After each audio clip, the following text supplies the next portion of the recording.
Here's some homework help from section 2.3. By the way, thanks to Joey. The only way to learn calculus is to work problems, and whenever you work problems you're going to generate questions. So Joey, good for you. You're doing exactly what you need to do to master this subject. Well, let's take a look at problem number 23. Here we're asked to compute the limit as x tends to 7 of square root of x plus 2 minus 3 over x minus 7. If we were to take that 7 and plug it directly into x, we'd end up with the square root of 9, or 3 minus 3, so we get a 0 in the numerator and likewise a 0 in the denominator. That's an indeterminate form. So it means that we need to do some algebra on this expression to simplify it before we take the limit. This is going to fall to the usual trick for this kind of a problem. We're going to rationalize the numerator. We do that by multiplying this fraction top and bottom by the conjugate of this numerator here. We keep the same terms, root x plus 2 and 3, and we switch from a minus to a plus between the two terms.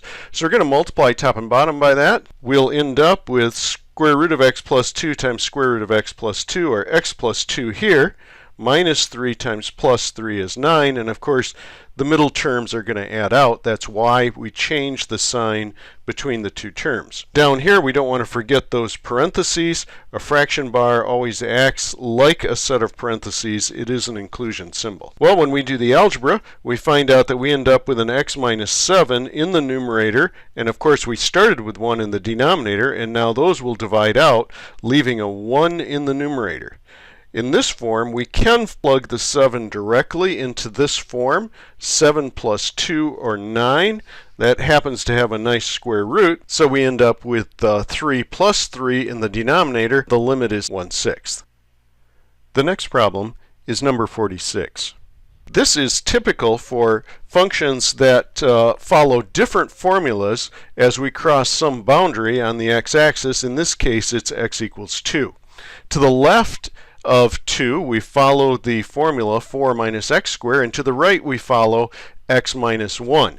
In this particular case, the function is defined at 2, and you can see that by the equal sign here. That's not always the case. Sometimes we simply leave the function undefined at that point where we're jumping from one formula to another. Well, let's take a look at the limit as x tends to 2 from the left. If x is approaching 2 from the left, that means x is definitely less than 2. When x is less than 2, we follow this formula here on the top, and so we can replace f of x by quantity 4 minus x squared. Now we can evaluate the limit directly, and we find that the limit from the left is 0. When we compute the limit from the right, we get something a bit different. When x is approaching 2 from the right, well, that means we have to follow this form, x minus 1. So we replace it for f of x, plug in the value 2, and we find that we have a limit 1. Well, you notice right away that the left and right hand limits are not equal, and therefore the two-sided limit does not exist because the left and right hand limits do not agree. If we were to take a look at the graph of that function, we'd see something like this.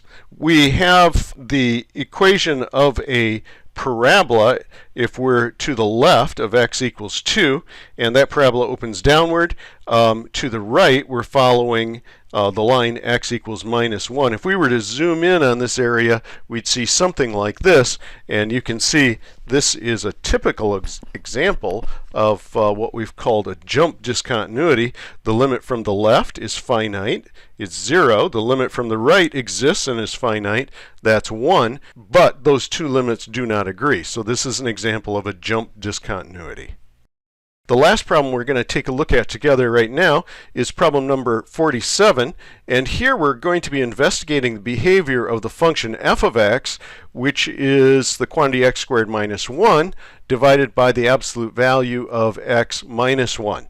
It turns out that this function is a lot like this function that we just looked at, in the sense that we have different formulas depending on which part of the x-axis we're looking at. So let's see if we could rewrite the function. We're going to start just by focusing in on the absolute value of x minus 1, and we simply remind ourselves of what the absolute value does.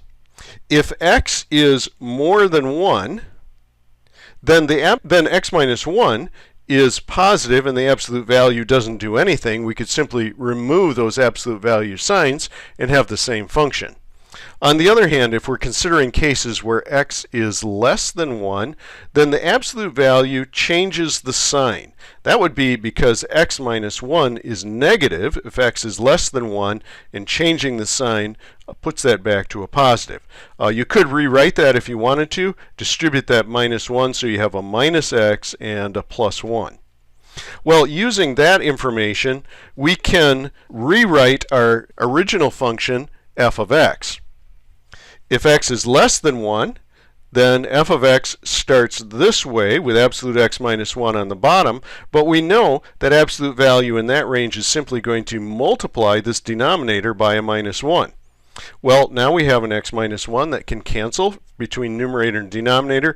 The minus 1 remains in the denominator, so when we take x plus 1, divide that by minus 1, we get the negative of x plus 1. On the other hand, if x is greater than 1, then absolute x minus 1 is the same as x minus 1. These two factors cancel. There is no negative in that case, and we get x plus 1 here. You want to remember that 1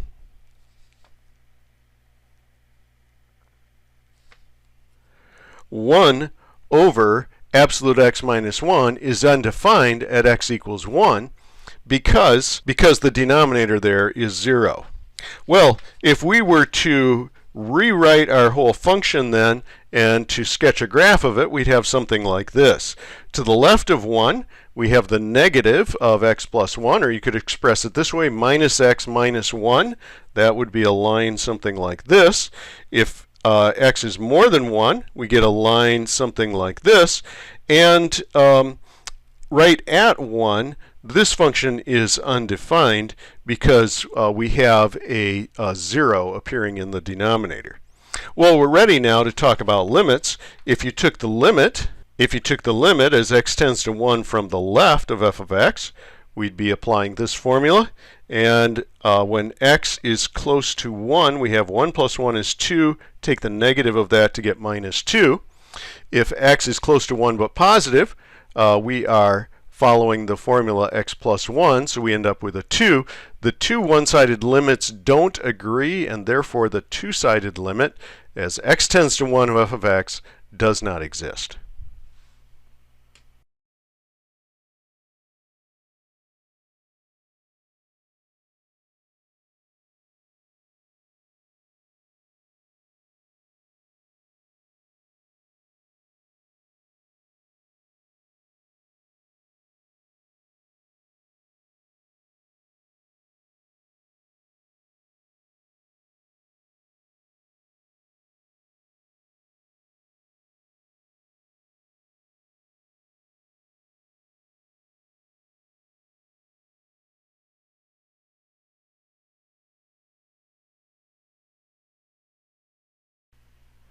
The next problem is number 46.